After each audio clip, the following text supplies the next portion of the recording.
Good morning बच्चों, आपका हमारे YouTube channel Abhimanyu civil service classes में हार्दिक स्वागत है। आप हमारे चैनल को अधिक से अधिक लाइक, शेयर एंड सब्सक्राइब करें, जिससे सबसे पहले हमारे वीडियो का नोटिफिकेशन आप तक पहुंच जाए। आज अपन पढ़ने जा रहे हैं वैदिक सभ्यता। अब देखिए, वैदिक सभ्यता की बात कर रहे हैं तो वैदिक सभ्यता का जो कार्यक्रम है वो 1500 ईसा पूर्व से 600 ईसा पूर्व के बीच का है। यानी कि ये जो सभ्यता विकसित हुई भारत में, कब से कब तक विकसित हुई, तो यह सभ्यता 1500 ईसा पूर्व से 600 ईसा पूर्व के मध्य भारत में विकसित हुई। ये बात क्लियर हुई। अब अपन बात कर रहे हैं कि इस सभ्यता की सबसे पहले जानकारी हमें कहां से मिलती है। तो इस वैदिक सभ्यता की सबसे पहले जानकारी हमें वेदों में मिली है। कहां पर मिली है? वेदों में। वेदों में अगर बात की जाए तो किस वेद में इसकी सबसे पहले अगर जानकारी मिली है, तो जैसा कि आपको पता है, पिछले वीडियो में हमने पढ़ा था कि सबसे प्राचीन वेद कौन सा है? अपना ऋग्वेद है।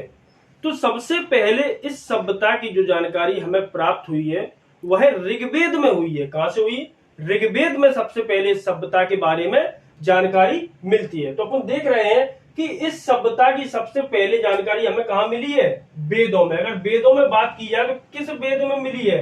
तो वो अपन को मिली है ऋग्वेद में। कहां पर मिली है? ऋग्वेद में मिली है।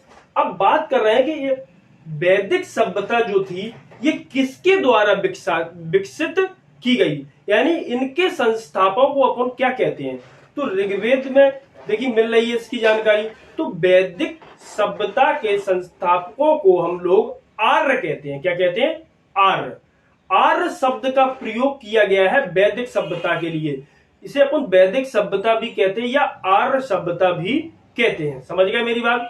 तो इसकी जो इस सभ्यता को जो स्थापित किया गया वो आर्यों के द्वारा किया गया। किसके द्वारा? आर्यों की। अब आर्यों की बात करें कि आर्य का शाब्दिक अर्थ क्या होता है?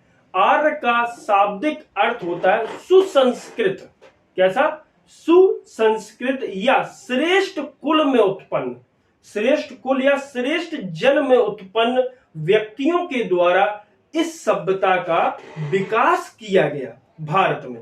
अब बात कर रहे हैं कि ये श्रेष्ठ कुल में उत्पन्न थे, अच्छे थे। अच्छे से तात्पर्य एक योद्धा थे, बड़े हट्टे कट्टे प्रकार के व्यक्ति थे, जिनके द्वारा क्या की गई? भारत में इस सभ्यता का विकास किया गया। अब ये लोग भारत क्यों आए? ये लोग जो थे आर्य सभ्यता के लोग भारत आए। भारत आकर भारत में इन्होंने इस सभ्यता का विकास किया।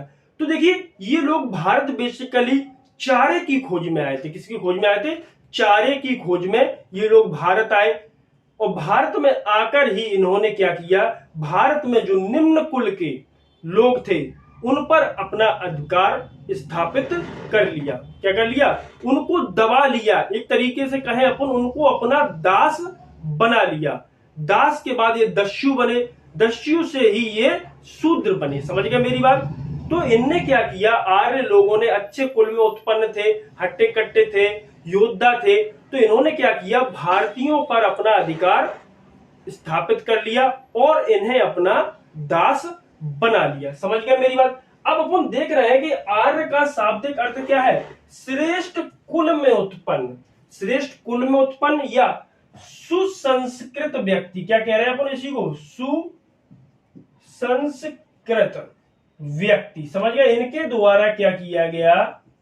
भारत में आर्य सभ्यता या वैदिक सभ्यता का विकास किया गया। समझ गए? वैदिक सभ्यता का विकास किया। अब इसको वैदिक सभ्यता क्यों बोलते हैं भैया? इसको वैदिक सभ्यता इसलिए बोलते हैं क्योंकि इसकी जो जानकारी है हमें सबसे पहले वेदों में मिल रही है। इसलिए इस सभ्यता को अपन वैदिक सभ्यता कहते हैं। अब बात आती है कि इसको आर्य सभ्यता क्यों कहते हैं? क्योंकि इस सभ्यता का विकास किसने किया? आर्यों ने किया। किसने किया? आर्य लोगों ने सभ्यता का विकास किया। इसलिए हम इस सभ्यता को आर्य सभ्यता भी कहते हैं। ये बात क्लियर हुई यहां तक? अब अपन देख रहे हैं यहां पर कि ये वैदिक सभ्यता को अपन दो भागों में बांटकर पढ़ते हैं। वैदिक सभ्यता को कितने भागों में बांट रहे हैं? दो भागों में अपन इस सभ्यता को क्या कर रहे हैं, बांट रहे हैं। देखिए किन भागों में बांट रहे हैं। नंबर पहला तो देखिए यहां पर ऋग्वैदिक काल, कौन सा, ऋग्वैदिक काल, क्योंकि ऋग्वेद में मिल रही है। ऋग्वेद का जो रचना काल है वो 1000 ईसा पूर्व तक है। कब तक है, 1000। अब बात करें कब से कब तक है, तो इसका जो रचना काल है वो 1500 ईसा पूर्व से 1000 ईसा पूर्व के बीच है। तो देखिए इसकी काल की जो जानकारी मिल रही है दो भागों में मिल रही है। नंबर पहला ऋग्वैदिक काल जो 1500 ईसा पूर्व से 1000 ईसा पूर्व का काल है। इसके बाद दूसरा उत्तर वैदिक काल, उत्तर वैदिक काल, इस काल में भी हमें सभ्यता की जानकारी मिल रही है। अब इस काल का जो कालक्रम है, समय है, वो 1000 ईसा पूर्व से 600 ईसा पूर्व का है। ये बात क्लियर हुई। तो देखिए अपन बात कर रहे हैं आर्यों की, कि आर्य भारत आए, भारत में आकर इन्होंने क्या की, एक ग्रामीण सभ्यता विकसित की। अब देखिए अपन देख रहे हैं इसके काल में बहुत ही अधिक मतभेद की स्थिति है, क्योंकि अपन देख रहे हैं इससे पहले हम लोगों ने एक सभ्यता पढ़ी थी, वो थी हड़प्पा सभ्यता या सिंधु घाटी की सभ्यता, जो एक नगरीयकृत सभ्यता थी। कैसी थी, नगरीयकृत सभ्यता थी। जबकि इसके बाद जो विकास हो रहा है वो वैदिक सभ्यता का हो रहा है, और वैदिक सभ्यता पूर्णतः ग्रामीण सभ्यता थी। पूर्णतः कैसी सभ्यता थी, ग्रामीण सभ्यता थी। अब ये बात समझ में नहीं आती यहां पर कि लोग देखिए कैसे विकास होता है, गांव से शहर की ओर विकास होता है। क्योंकि गांव में लोग पहले क्या करते हैं, कच्चे भवन बनते हैं, फिर पक्के बनते हैं, ऐसा चल रहा है। लेकिन ये सभ्यता में तो उल्टा ही हुआ, क्योंकि इसके कालक्रम में थोड़ा मतभेद की स्थिति है। मतभेद की स्थिति क्या है, इतिहासकार को खुद तक पता नहीं है कि ये सभ्यता पहले आई कि हड़प्पा सभ्यता पहले आई। लेकिन अब क्या है, अपन को तो पढ़ना है किसके अनुसार, जैसा लिख दिया गया है किताबों में उसी अनुसार अपन को पढ़ना है। तो किताबों के अनुसार पहले जो सभ्यता आई वो हड़प्पा सभ्यता थी, जो पूर्णतः नगरीकृत सभ्यता थी। इसके बाद भारत में एक ग्रामीण सभ्यता का विकास हुआ। ये बात क्लियर हुई, किसका विकास हुआ, ग्रामीण सभ्यता का विकास हुआ। उसे अपन क्या कहते हैं, आर्य सभ्यता या वैदिक सभ्यता। समझ गया मेरी बात। अब बात करते हैं कि आर्य भारत में कहां से आए। आर्य भारत में जो आए हैं वो कहां के निवासी थे मूलतः, जो भारत आकर बस गए हैं। तो देखिए भारत में अलग अलग विद्वान हैं, अलग अलग व्यक्तियों की अपनी अपनी अलग अलग विचारधारा होती है। जैसे भी अपन कहें कि ये 10 उंगलियां हैं या 5 हैं, तो पांचों उंगलियों में अंतर पाया जाता है, हर उंगली छोटी बड़ी होती है। ऐसे ही अपन मानव की बात कर रहे हैं कि हर मानव की विचारधारा, सोच सब अलग अलग होती है। तो उसी के अनुसार सभी विद्वानों ने अपने अपने अलग अलग मत दिए हैं। अब बात कर रहे हैं किस विद्वान ने कौन सा मत दिया है, तो अपन यही देख रहे हैं अभी कि किस विद्वान ने कौन सा जो मत दिया है, इनने क्या कहा है कि कौन कहां से आया है। ये बात अपन अभी बता रहे हैं आपको कि आर्य कहां कहां से आए। कुछ विद्वानों तो ये कह दिया है यहां तक कि आर्य जो थे वो उत्तरी ध्रुव से आए हैं। कहां से आए, उत्तरी ध्रुव से। आप खुद सोच सकते हैं कि क्या ये संभव है, क्या ये सत्य है। क्योंकि देखिए भैया उत्तरी ध्रुव या दक्षिणी ध्रुव की बात करें अपन, तो यहां पर तो 6 महीने का दिन 6 महीने की रात होती है। तो ये तो संभव है ही नहीं। हर चीज के पीछे एक ना एक लॉजिक होता है, तथ्य जुड़े होते हैं, जो तथ्य मैच हो जाए वही बात सिद्ध हो जाती है। तो अपन यहां देख रहे हैं कि आर्य कहां से आए, तो देख रहे हैं आर्यों के मूल निवास स्थान की बात कर रहे हैं अपन। तो अपन यहां क्या देखने जा रहे हैं कि आर्यों का जो मूल निवास स्थान था वो क्या था। तो देखिए आर्यों का मूल निवास स्थान। अब देखिए इसकी अपन बात कर रहे हैं कि अलग अलग विद्वानों ने अलग अलग मत दिए हैं। तो अपन एक साइड देखेंगे विद्वान कि किस विद्वान ने क्या कहा, कि ये कहां से आए, और एक साइड अपन देखेंगे मत कि किसने क्या क्या मत दिया है, क्या क्या बताया। तो देखिए सबसे पहले अपन बात कर रहे हैं दयानंद सरस्वती की। किसकी? दयानंद सरस्वती। कि दयानंद सरस्वती के अनुसार आर्य कहां से आए? तो इन्होंने कहा कि जो आर्य जो मूलतः थे वो कहां के थे? तिब्बत के निवासी थे। कहां के थे? तिब्बत के निवासी थे, और ये चारागाह की खोज में भारत आए। समझ गए?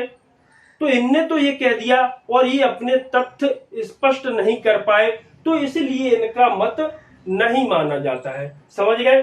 आगे अपन देख रहे हैं बाल गंगाधर तिलक। क्या देख रहे हैं? बाल गंगाधर तिलक। कि बाल गंगाधर तिलक के अनुसार आर्य कहां से आए? तो देखिए बाल गंगाधर तिलक जो कहते हैं कि आर्य जो थे वो उत्तरी ध्रुव से आए। कहां से आए? उत्तरी ध्रुव से आए। ये उत्तरी ध्रुव के मूल निवासी थे। अब आप खुद सोच सकते हैं कि उत्तरी ध्रुव पर तो 6 महीने का दिन और 6 महीने की रात होती है। क्या यह संभव है? कतई भी संभव नहीं है कि वो लोग, क्योंकि अपनी दिनचर्या ही उनकी बदल जाएगी पूरी। अपने यहाँ 12 घंटे का दिन, 12 घंटे की रात होती है, तो ये सरवाइव ही नहीं कर पाएंगे यहाँ पर। समझ गए मेरी बात? अब अन्य विद्वान जो थे, अविनाश चंद्र झा। अविनाश, ये वाला सा नहीं आएगा इसमें, अविनाश में आएगा ये अविनाश चंद्र झा। ये भाई साहब क्या कहते हैं? अविनाश चंद्र झा ये जो कहते हैं कि ये सप्त सैंधव क्षेत्र से आए। कहां से आए? सप्त सैंधव प्रदेश से आए। कहां से आए? प्रदेश का है या क्षेत्र का है। अब बात आती है, इनसे पूछा गया कि सप्त सैंधव क्षेत्र कौन सा क्षेत्र है? तो इन्होंने ये कहा कि जो भारत का उत्तरी क्षेत्र है। कौन सा? भारत का जो उत्तरी क्षेत्र है अपना, ये देखिए ये क्या है अपना, ये अपना क्या हो जाता है? भारत। ये भारत का उत्तरी क्षेत्र। उत्तरी क्षेत्र बोले तो ईरान, इराक और चीन। ईरान, इराक और चीन वाला जो क्षेत्र है, जहां से 7 नदियां निकलती हैं उत्तर की ओर। ये देखिए आपको ये 7 नदियां आ रही हैं, बह रही हैं। तो ये कहां से आए? सप्त सैंधव प्रदेश का। 7 नदियां बोले तो कौन कौन सी? सिंधु की सहायक नदियां। सिंधु की सहायक नदियां से झेलम, रावी, चिनाब, ब्यास, ये जो नदियां थी, सतलुज, ये जो नदियां थी, इन प्रदेशों में इनका क्या नाम, क्या था? मूल निवास स्थान था। यहीं से ये लोग कहां आए? भारत आए। और भारत में आकर इन्होंने क्या किया? वैदिक सभ्यता या आर्य सभ्यता की स्थापना की। ये बात क्लियर हुई? इनका कथन हुआ क्लियर। अब बात करें एक अन्य विद्वान और हैं, उनने क्या कहा? गंगादास। ये भारतीय हैं। तो इनने क्या कहा? गंगादास ने कहा कि ये जो आर्य सभ्यता के जो लोग थे, आर्य लोग थे, वो भारतीय थे। कौन थे? भारतीय। ये तो बहुत बड़े वाले विद्वान निकल गए। इनने कह दिया कि ये कहीं बाहर से नहीं आए, ये कैसे थे? भारतीय थे। कैसे थे? भारतीय। ये तो इनका कथन सत्य ही गलत हो गया। क्या हो गया? गलत। क्योंकि ये लोग जो थे वो बहुत बड़े बड़े लोग थे, हट्टे कुट्टे लोग थे। देखिए ऐसे थे, मस्टंड, बिल्कुल मोटे ताजे। कैसे थे? मोटे ताजे प्रजाति के लोग थे। जबकि उस समय भारत में दुबले पतले लोग थे। कैसे थे? दुबले पतले लोग थे। इन्होंने क्या किया? आकर, कहां? भारत आकर भारतीयों को दबा लिया। क्या कर लिया? दबा लिया, और उन्हें अपना दास बना लिया। तो ऐसा तो संभव ही नहीं है कि ये भारतीय थे। तो ये बात क्लियर हुई। अब आगे अपन एक कथन और पढ़ने जा रहे हैं, जो क्या है? सर्वमान्य कथन है। कैसा है? सर्वमान्य, सबसे ज्यादा माना जाने वाला कथन। तो देख रहे हैं एक अन्य मैक्स मूलर, कि मैक्स मूलर ने क्या कहा। तो देखिए मैक्स मूलर ने कहा कि ये जो आर्य लोग थे इनका मूल निवास स्थान था मध्य एशिया। क्या था? मध्य एशिया। ये बात क्लियर हुई कि इनने तो कह दिया कि ये कहां से आए हैं? मध्य एशिया से आए हैं। अब इनसे तथ्य पूछा गया कि आप बताइए कि मध्य एशिया से कैसे आए हैं। पहले तो ये पूछा गया कि मध्य एशिया का क्षेत्र कौन सा क्षेत्र है। आप कह रहे हैं कि मध्य एशिया, तो कहां से आए? तो इनने कहा कि यह लोग चीन, कहां से आए? चीन और ईरान इराक वाले क्षेत्र को मध्य एशिया क्षेत्र कहते हैं। इनने कहा यह लोग चीन ईरान इराक वाले क्षेत्र से भारत आए और भारत में आकर इन्होंने वैदिक सभ्यता की स्थापना कर दी। समझ गए मेरी बात? इनने यह कह दिया। अब इनकी बात मान ली गई। क्यों मान ली गई? इसके पीछे कारण है। एक अभिलेख प्राप्त हुआ है हमें, बोगाज कोई अभिलेख। कौन सा अभिलेख प्राप्त हुआ है? बोगाज कोई अभिलेख। तो देखिए बोगाज कोई ऐसा क्या था इस अभिलेख में कि इससे इनकी बात सिद्ध हो गई। तो देखिए अब इस अभिलेख की बात कर रहे हैं, ये 1900 शताब्दी में हमें प्राप्त हुआ अभिलेख। कब हुआ? अभी 1900 में प्राप्त हुआ है। तो इस अभिलेख में क्या था? देखिए उस समय जो भारत की भाषा थी, भारत की जो लिपि थी, जो अभिलेख लिखे जाते थे वो संस्कृत भाषा में लिखे जाते थे। किस भाषा में? संस्कृत भाषा में लिखे जाते थे। और देखिए यहाँ के लोगों के जो देवता गण थे, वैदिक सभ्यता में जो देवता गणों की बात की गई है, इंद्र, मित्र, वरुण, नाशक, ये 4 प्रकार के देवताओं की पूजा की जाती थी। जबकि यह अभिलेख ने सिद्ध कर दिया है, वैसे तो अपन बताया कि ये जो अभिलेख था वो इंडो ईरानी भाषा में था। इसमें कुछ जो शब्द प्रयोग किए गए थे संस्कृत के, कुछ ईरानी भाषा के शब्द थे। यानी कि इसमें जो हमें मिलता है भारत से मिलते जुलते शब्दों का प्रयोग किया गया है। समझ गए मेरी बात? यानी भारत में जैसे अपन उस समय माता को क्या बोलते थे? मात्र। क्या बोलते थे? मात्र। तो उधर माता के लिए मदर जैसे शब्दों का प्रयोग किया गया है। पिता को क्या बोला गया है? यहाँ पितृ। उधर फेदर शब्दों का प्रयोग किया गया है। इस अभिलेख की बात करें, इस अभिलेख में, तो इससे यह स्पष्ट हो जाता है कि यह लोग कहां से आए हैं? मध्य एशिया से आए हैं। कहां से आए? मध्य एशिया से। इसके अलावा एक हमें इसकी बात कर ले, पहले बोगाज कोई की ही बात कर लेते हैं। इसमें भारतीय देवता, इसमें 4 भारतीय देवताओं के बारे में जानकारी मिली। इंद्र, मित्र, वरुण और नाशक। ये बात क्लियर हुई। कितने भारतीय देवताओं की जानकारी मिल रही है? 4 भारतीय देवताओं की जानकारी मिल रही है। इसके अलावा हमें एक अन्य अभिलेख प्राप्त हुआ है, जैंद अवेस्ता अभिलेख। कौन सा? जैंद अवेस्ता अभिलेख। ये ईरानियों का सबसे प्राचीन ग्रंथ है, जैंद अवेस्ता अभिलेख।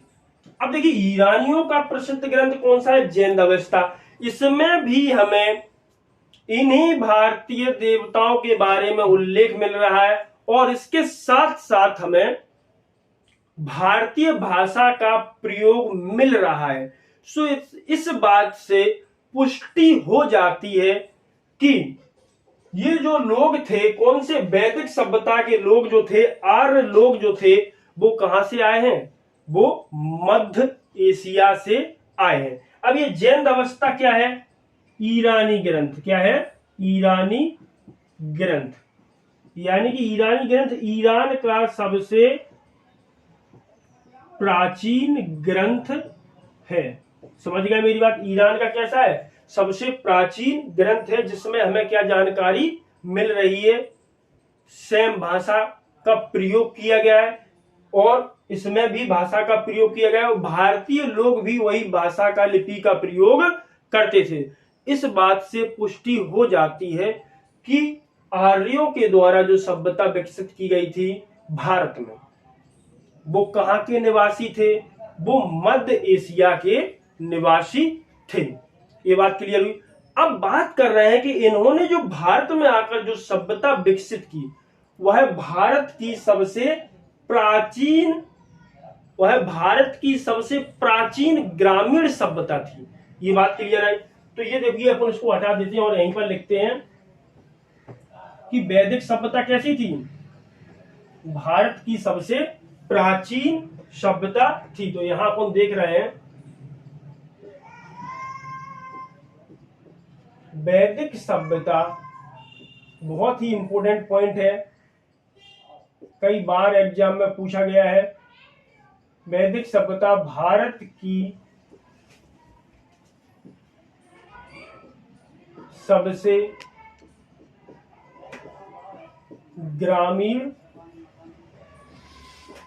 सभ्यता थी। ये बात क्लियर हुई, यहां तक क्लियर हुआ सब कुछ। देखिए, भारत की सबसे प्राचीन और ग्रामीण सभ्यता कौन सी थी? वैदिक सभ्यता थी। और इन लोगों ने आकर कहां बसे? यह लोग भारत में आकर सप्त सैंधव क्षेत्र में आकर बसे। ये बात क्लियर। किस लिए आए थे ये लोग भारत? ये लोग भारत चारे की खोज में आए थे, क्योंकि इनका जो प्रमुख व्यवसाय था वो क्या था? पशुपालन, और दूसरा व्यवसाय इनका कृषि था। जबकि हमने हड़प्पा सभ्यता पढ़ी है, उधर हड़प्पा सभ्यता के लोगों का प्रमुख व्यवसाय क्या था? कृषि, और जबकि दूसरा पशुपालन। अंतर समझ में आ रहा है? इनका पहला कौन सा है? पशुपालन। उनका पहला कौन सा था? कृषि। ये अंतर है। तो इसलिए ये भारत क्यों आए? चारे की खोज में भारत आए। यहां तक अगर क्लियर हुआ हो तो ये आप स्क्रीनशॉट ले लीजिएगा। अब इसको हम हटा देते हैं। देखिए, अब अपन इसमें बात करने जा रहे हैं इस टॉपिक पर कि आर्य शब्द यानी वैदिक सभ्यता के लोगों के लिए आर्य शब्द का सबसे पहले प्रयोग किसने किया? तो देखिए, आर्य शब्द का जो सबसे पहले प्रयोग था वो मैक्स मूलर ने किया। किसने किया? आर्य शब्द का सबसे पहले प्रयोग किसने किया? मैक्स मूलर ने। यानी वैदिक सभ्यता के नागरिकों के लिए किस शब्द का प्रयोग किया गया? आर्य शब्द का, जिसका शाब्दिक अर्थ क्या होता है? सुसंस्कृत या श्रेष्ठ जन, श्रेष्ठ नागरिक। इसका शाब्दिक अर्थ होता है श्रेष्ठ नागरिक। किसका? आर्य का। तो देखिए, आप देख रहे हैं आर्य शब्द का जो सबसे पहले प्रयोग किया गया था वो किसके द्वारा किया गया? वो मैक्स मूलर के द्वारा किया गया। अब बात आती है कि कब किया गया? तो आप देख रहे हैं आर्य शब्द का जो सबसे पहले प्रयोग था वो 1853 ईस्वी में 1853 ईस्वी में मैक्स मूलर महोदय के द्वारा किया गया। ये क्वेश्चन कई बार एग्जाम में पूछा गया है और प्रत्येक एग्जाम में पूछा जाता है कि आर्य शब्द का सबसे पहले प्रयोग किसने किया? तो आप इसका आंसर देंगे फटाक से, किसने किया? मैक्स मूलर ने। और बन जाए क्वेश्चन कि कब किया? तो 1853 में। पहले इन्हें आर्य के नाम से नहीं जानते थे, पहले क्या कहते थे? वैदिक सभ्यता। क्या कहते थे? वैदिक सभ्यता। 1853 में इनको क्या कहने लगे? आर्य कहने लगे। क्या कहने लगे? आर्य। या फिर इस पूरी की पूरी सभ्यता को जो इनके द्वारा विकसित की गई उसे आर्य सभ्यता कहने लगे। समझ गए मेरी बात? अब बात कर रहे हैं कि आर्यों की जो प्रमुख भाषा थी, इनके द्वारा किस भाषा का प्रयोग किया जाता था? तो आर्यों के द्वारा संस्कृत। कौन सी भाषा का प्रयोग किया जाता था आर्यों के द्वारा? संस्कृत भाषा का प्रयोग किया जाता था। किस भाषा का? संस्कृत। यानी इनके द्वारा सबसे प्रमुख जो इनकी भाषा थी वो कौन सी थी? संस्कृत थी।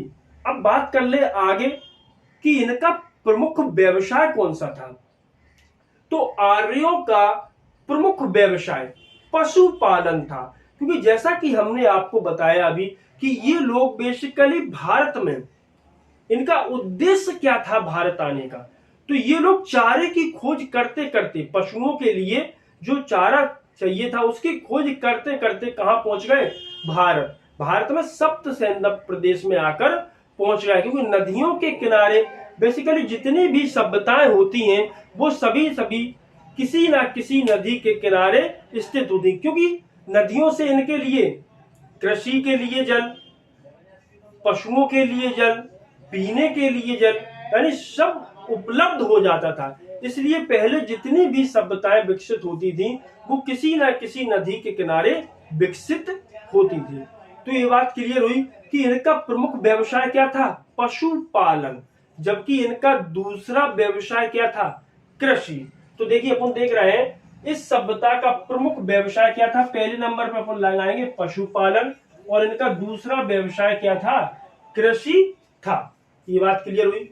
जबकि हड़प्पा सभ्यता पढ़ा था हमने, हड़प्पा सभ्यता का प्रमुख व्यवसाय क्या था? कृषि। जबकि दूसरा व्यवसाय क्या था उनका? पशुपालन। इसमें जस्ट उल्टा है, पहला पशुपालन है, दूसरा कृषि है। ये बात आपको ध्यान रखना है, कई बार एग्जाम में पूछी गई और आने वाले एग्जामों में भी यह बात पूछी जा सकती है। अब अपन आगे बढ़ रहे हैं इसके बारे में। अब देखिए दूसरा व्यवसाय कौन सा था? कृषि था।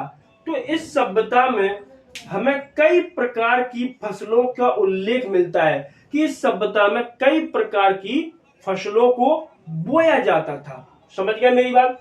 जानकारी मिलती जैसे कौन कौन सी प्रमुख फसलें थी इस सभ्यता की, उसके बारे में अपन बात कर रहे हैं। तो देखिए सबसे पहले अपन बात करते हैं यव। यव बोले तो पहले संस्कृत भाषा में से क्या बोलते हैं? यव। यव को अपन कहते हैं जौ। क्या कहते हैं? जौ। जौ बोले तो स्थानीय भाषा में से बेजर भी कहते हैं। क्या कहते हैं? बेजर। समझ गए मेरी बात? गेहूं जैसा ही इसका एक पौधा होता है। समझ में आई? तो यव के बारे में उल्लेख मिल रहा है। इसके अलावा व्रीहि, व्रीहि के बारे में भी इस सभ्यता में हमें जानकारी मिल रही। व्रीहि बोले तो आज का अपना चावल। क्या बोले? चावल। व्रीहि को क्या बोलते हैं आज? चावल। इस सभ्यता में क्या बोलते थे? व्रीहि। इसके अलावा गोधूम। अब बात कर रहे हैं गोधूम क्या है? तो ये गोधूम बोले तो आज अपना अपन इसको क्या बोलते हैं? गेहूं बोलते हैं। क्या बोलते हैं? गेहूं। इनका उल्लेख हमें कहां मिल रहा है? इस सभ्यता में मिल रहा है। अब बात कर रहे हैं कि यह लोग भारत में आकर कहां पर बसे? तो यह लोग भारत में सप्त सैंधव प्रदेश में बसे। कहां पर बसे? सप्त सैंधव प्रदेश। सप्त सैंधव प्रदेश बोले तो 7 नदियों के किनारों पर इन्होंने क्या किया? वैदिक सभ्यता स्थापित की, जो पूर्णतः भारत की पहली ग्रामीण सभ्यता थी। क्वेश्चन कई बार पूछा गया है, अच्छे से देखना। भारत की पहली ग्रामीण सभ्यता कौन थी? वैदिक सभ्यता। इससे पहले भारत में कोई भी ग्रामीण सभ्यता के साक्ष्य हमें नहीं मिले हैं। ये बात क्लियर हुई कि इनका जो निवास स्थान था वो क्या था? सप्त सैंधव प्रदेश, जिसे क्या कहते हैं अपन? 7 नदियों का किनारा कहा जाता है। ये बात क्लियर हुई। अभी कौन कौन सी 7 नदियां थी? तो जो सिंधु की जो सहायक नदियां हैं, सिंधु नदी की जो सहायक नदियां हैं उनकी बात कर रहे हैं। जैसे कौन कौन सी हैं वो 7? अपना झेलम हुआ, रावी हुई, चिनाब हुआ, ब्यास हुआ, गंडक हुआ, सदानीरा हुआ। ये जो प्रमुख 7 नदियां थीं, इनके किनारे इन्होंने अपना निवास स्थान बनाया और यहीं पर इन्होंने अपना जीवन यापन किया। तो अब अपन 7 नदियां देख रहे हैं, वो कौन कौन सी हैं और इनका प्राचीन नाम और इनका आधुनिक नाम क्या है?